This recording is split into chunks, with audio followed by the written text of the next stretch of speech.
Hi, welcome to Street Priest Ministries. I'm your host, Brother Jay, as we're taking the Gospels back to the streets. Today's drive-through message is the Book of Jubilees. This book right here. We're going to pick up, this is part 2. We're going to march right on through it.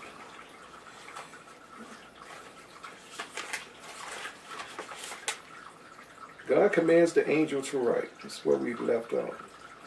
And he said to the angel of the presence, write for Moses from the beginning of creation till my sanctuary has been built among them for all eternity. And the Lord will appear to the eyes of all, and all will know that I am the God of Israel and the father of all children of Jacob, and king on Mount Zion for all eternity. And Zion and Jerusalem will be holy.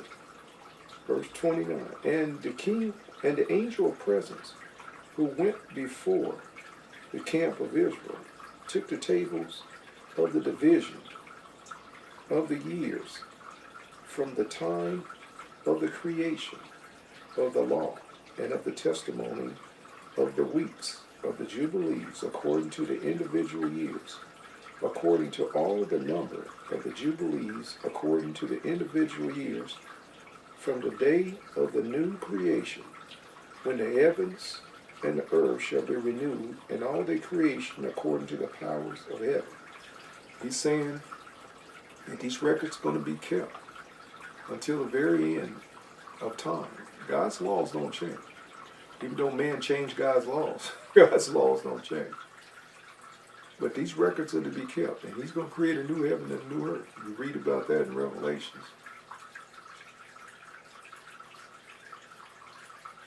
And the sanctuary of the Lord shall be made in Jerusalem on Mount Zion, and all the luminaries shall be renewed for healing and for peace and for blessing for all the elect of Israel.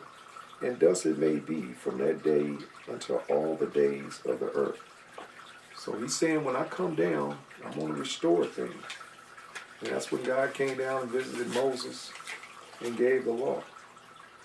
And the angel of presence spake unto Moses, according to the word of the Lord, saying, write the complete history of the creation, how in 6 days the Lord God finished all his works, and all that he created, and kept Sabbath on the 7th day, and hallowed it for all ages, and appointed it as a sign for all his works.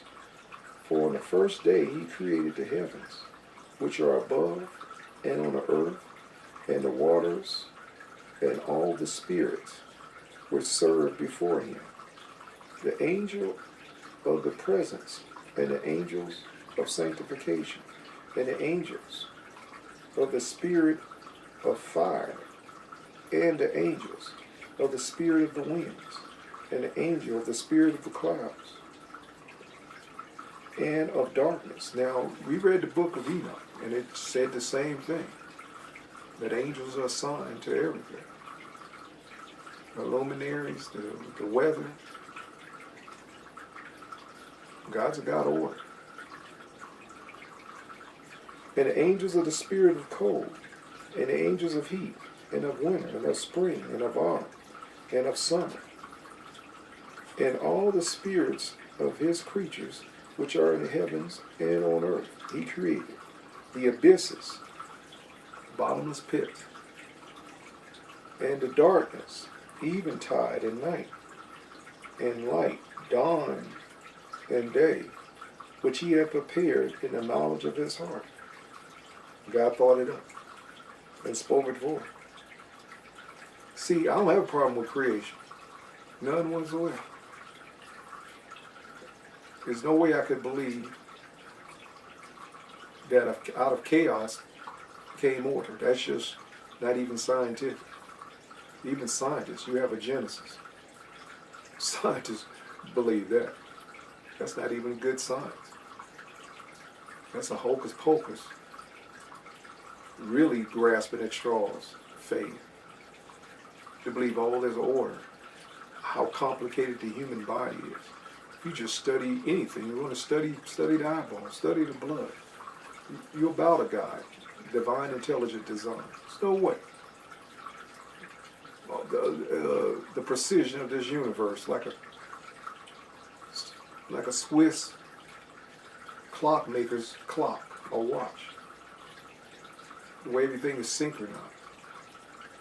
You have some planets that's going clockwise and some going counterclockwise.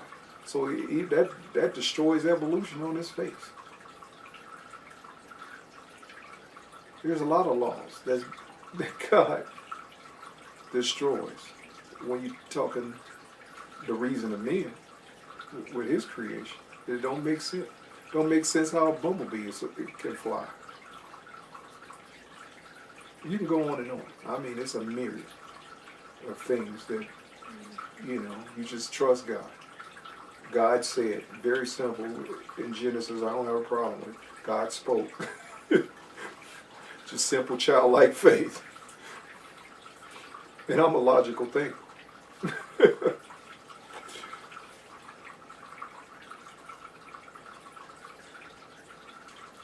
A superior being, way more superior than us, that created us. And we have two natures.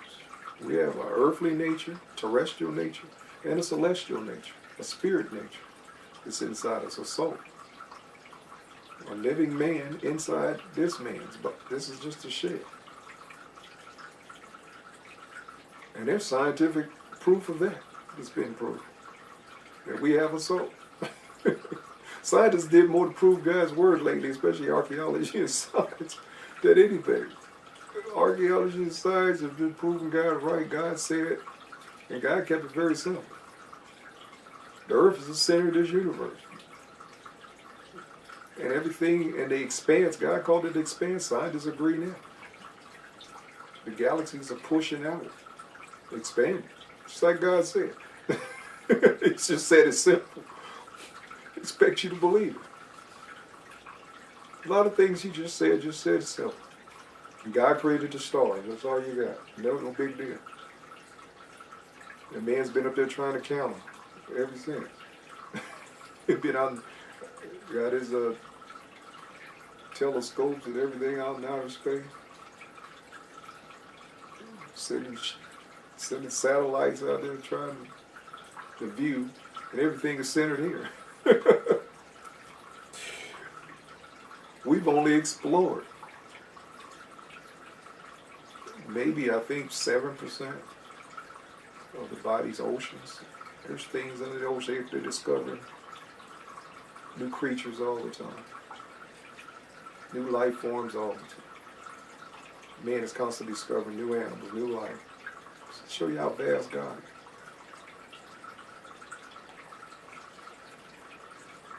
is. He's a creator.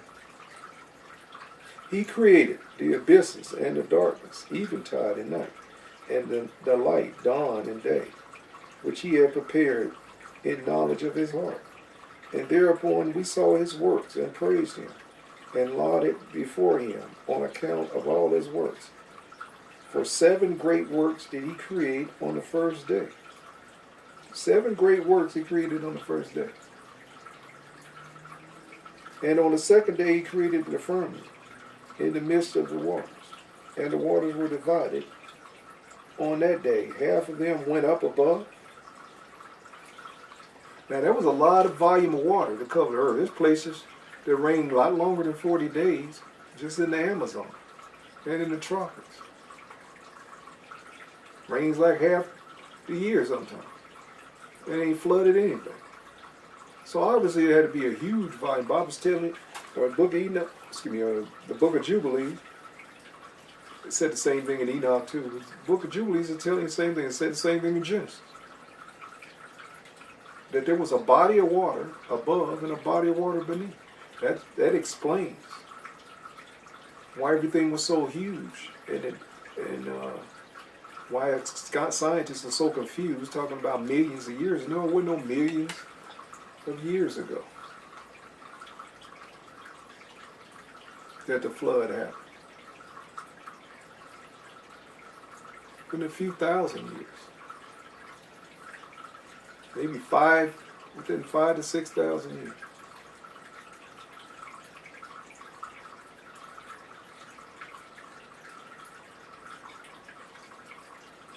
But it explains why everything was so large and huge and big. Man was a lot larger and bigger. And what they call in Cro-Magnon man is not Cro-Magnon man. It's just ordinary man that was living in a different environment before God wiped the earth out with the flood. But it was a sea above a sea, the Bible said, made itself. A body of water. And that filtered out the ultraviolet and gamma rays of the sun that ages you. Does everybody agree the sun ages you? And the density of the air was a lot thicker, heavier than oxygen. Explain why everything was larger and bigger. It makes a lot more sense.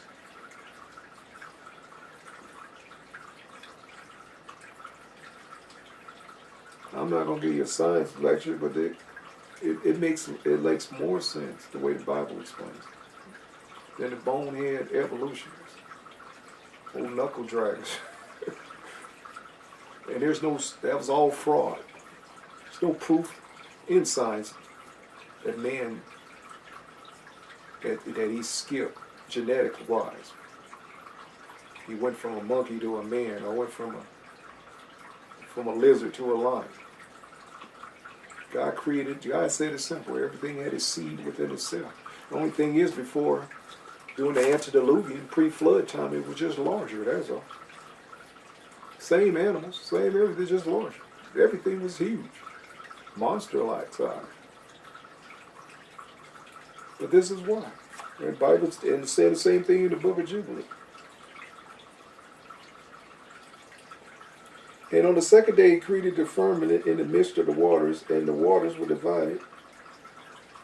On the day, half of them went up above, and half of them went down below. And that would explain why the frozen mammoths and everything, because I'm sure the water is pretty chilled up there. I mean, you go up so far in the air, it's very cold, above the earth. You go up in the ionosphere, I'm sure it's pretty cold up there. You could freeze to death. So I'm sure that water was cold. When it came down, that explained why they had to cut in their mouths, the mammoths, and certain prehistoric animals. Not prehistoric in a sense, but pre-flood animals. Let me change that. Pre-flood animals.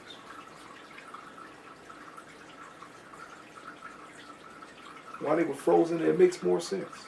Beside the springs, you had springs of water shooting up into the sky. So you had large volumes of water being poured out downward and water shooting up. And that would make more sense why water is probably, 2 to 3 miles high above Mount Everest.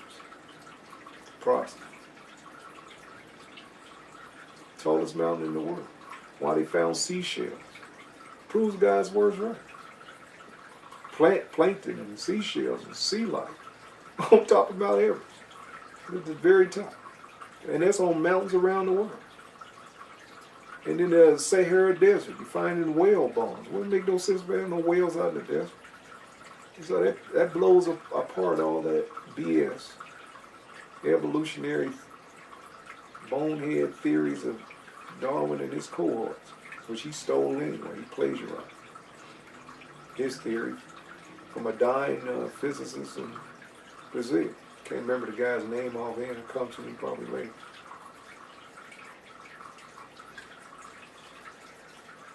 But the whole precept was built on fraud. And it's been fraudulent ever since. God created everything. He's the creator. Bow to the divine, intelligent design. D-I-D. Bow to that. You alley-oops, boneheads out there. Now, half of them went up above and half of them went down below the firmament. That was in the midst, over the face of the whole earth. And this was the holy work of God created on the second day. And on the third day he commanded the waters to pass from off the face of the earth. God pulled the stoppers of the earth. You know, like you have those stoppers in the sink.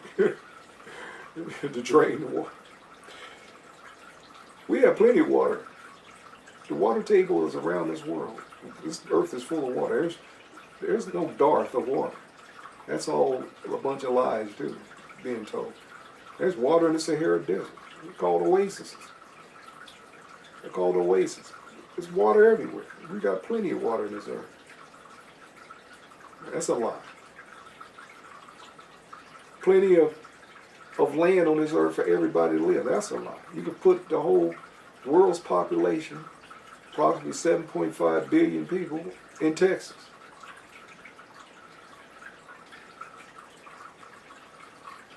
That's how large Texas is. There's plenty of food. It's all manufactured crisis. No shortage of water, no shortage of anything.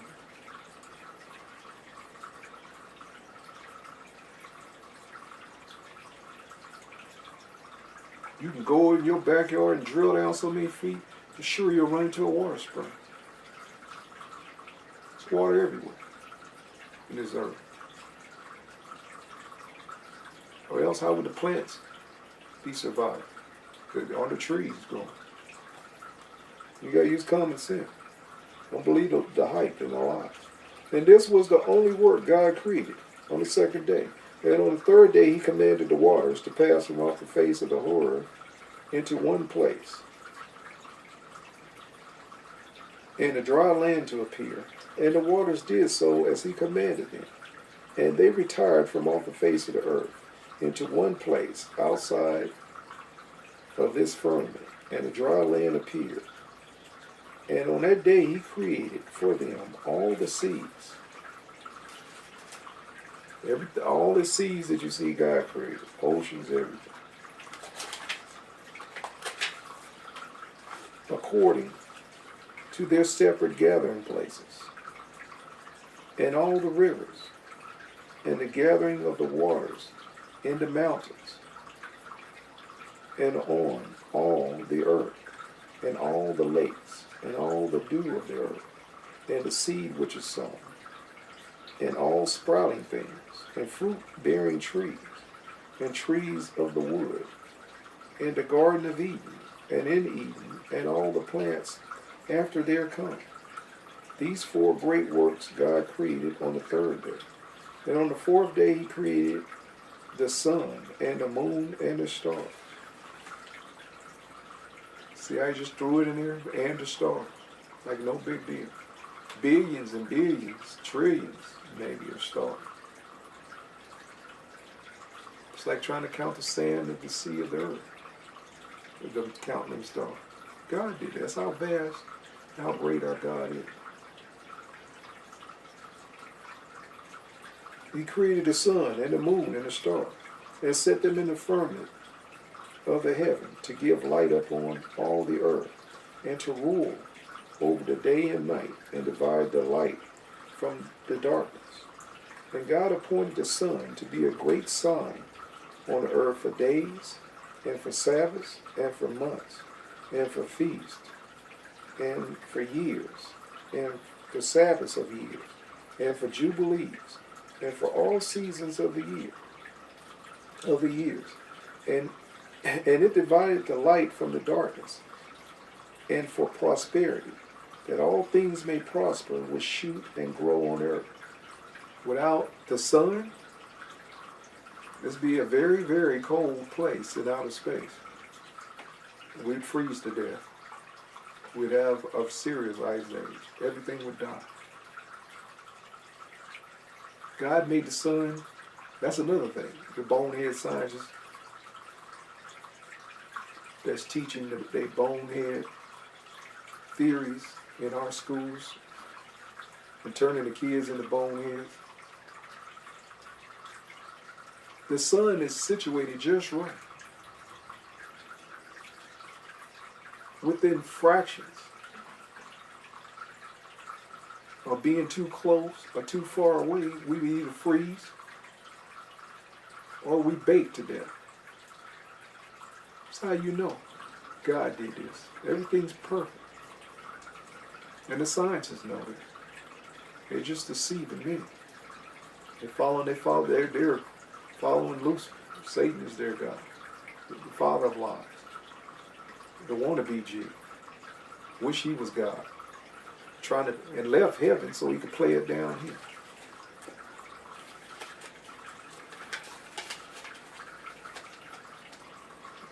But the big G, the God I serve, created all this that we see. And he's in charge.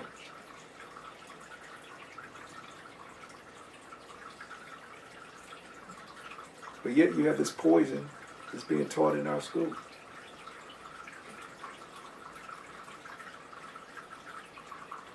And all sprouting thing and fruit-bearing trees and trees of wood, and the stars, and set them in the firmament of heaven to give light upon the earth, and to rule over the day and the night, and divide the light from darkness.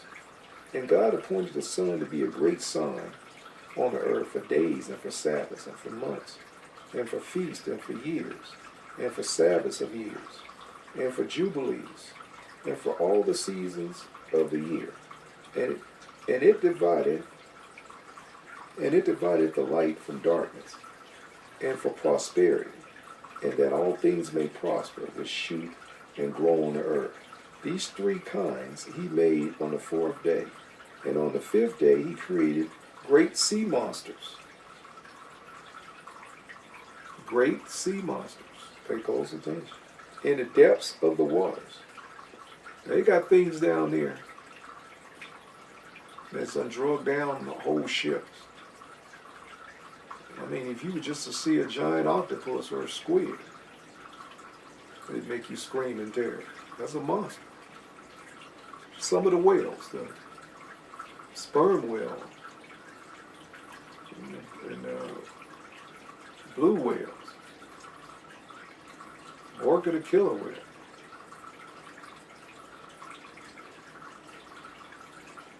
Monsters.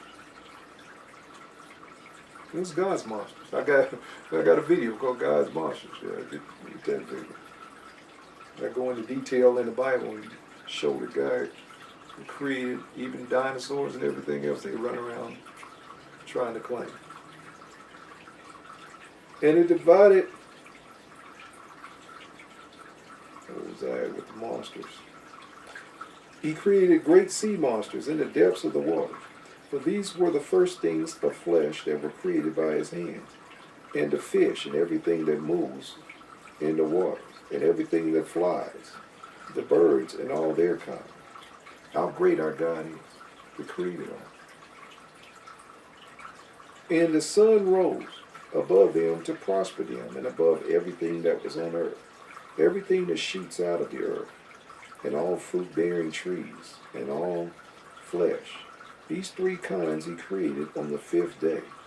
And on the sixth day he created all the animals of the earth, and all cattle, and everything that moves on the earth. And after this he created man.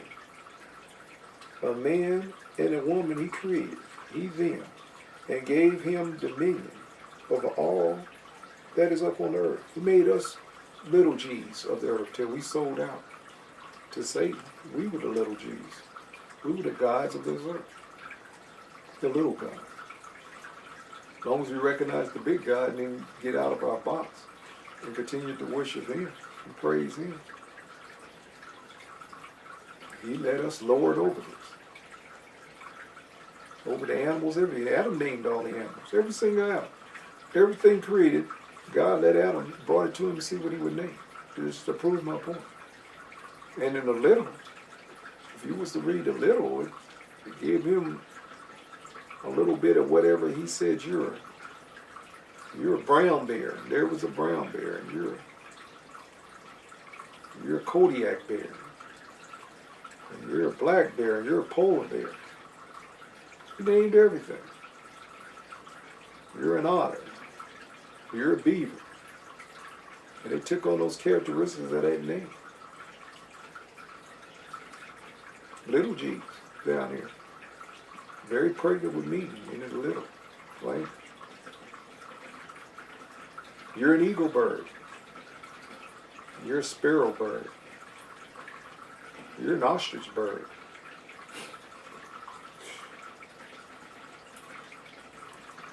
You're a lion. You're a tiger. Yeah, named everything. It's a problem with most Christians. They don't read the Bible, so they don't know that. They think God named all the animals. He was asked them. Adam named.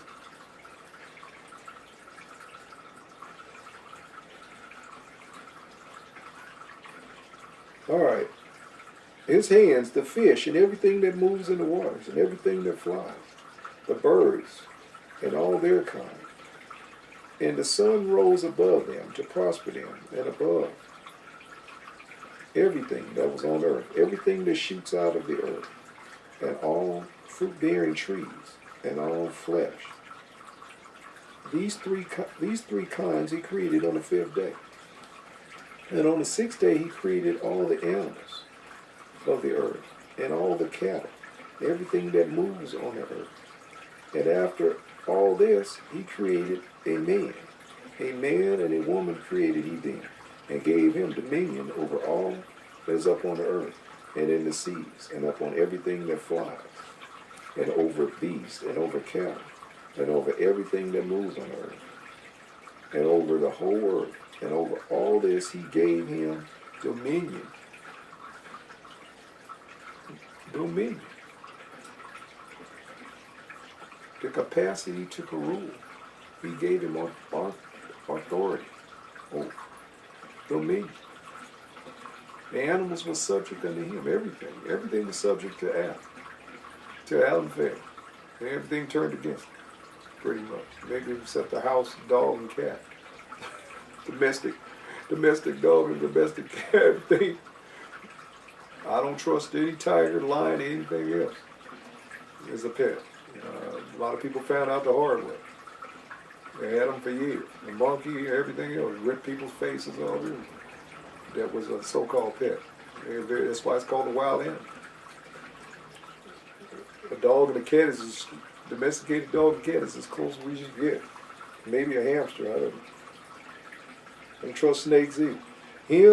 He them, and gave him dominion over all that is up on the earth, and in the sea, and over everything that flies, and over beasts, and over cattle, and over everything that moves on the earth, and over the whole earth. And over all this he gave him dominion. And these four kinds he created on the sixth day. And there were altogether 22 kinds. And he finished all his work on the sixth day. All that is in the heavens, on the earth, and is in the seas, and in the abysses, and all in the light and in the darkness, and everything. And he gave us a great sign, Sabbath day, that we should work 6 days, and keep the Sabbath on the Sabbath day from all work. And all the angels, the Sabbath has always been on Saturday. Now, Paul made it clear that we're not under the law no more. We're under the Sabbath and the faith. You're keeping God's Spirit in you, favor. You are keeping the Sabbath daily.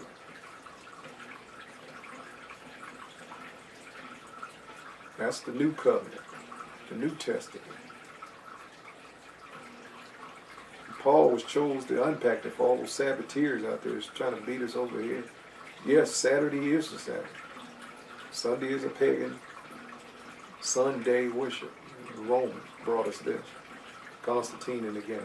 Along with all the pagan holidays, Christmas, Easter, Halloween, and Valentine's Day, everything else, pagan. Ain't to be found in Scripture. Including the pagan days, months, and everything is pagan. The Junior Antichrist Church changed the time. These are God's times right here we're reading. Day from all work, and all the angels of presence, and all the angels of sanctification.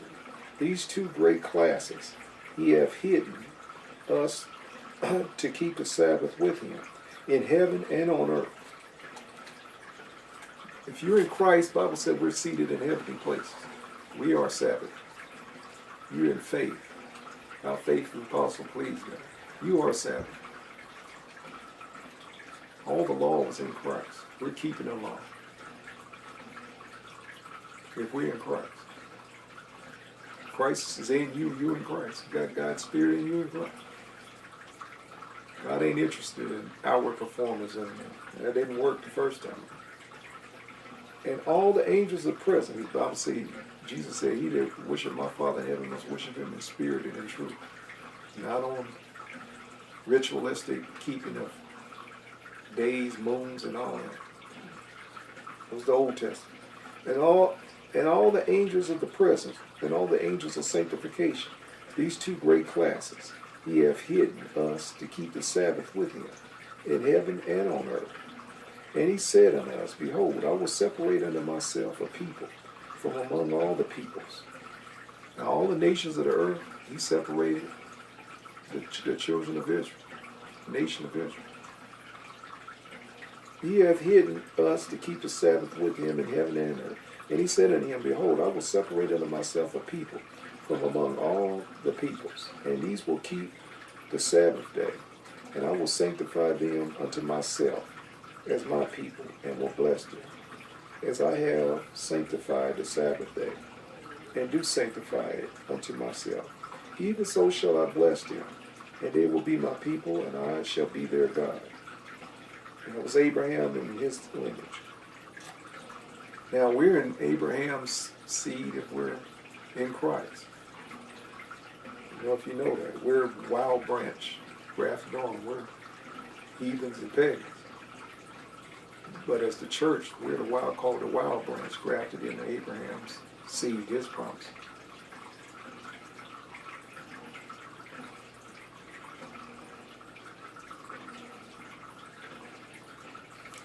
Where was I at? Myself as my people, and I will bless them, as I have sanctified the Sabbath day, and do sanctify it unto myself. Even so shall I bless them, and they will be my people, and I shall be their God. And I have chosen the seed of Jacob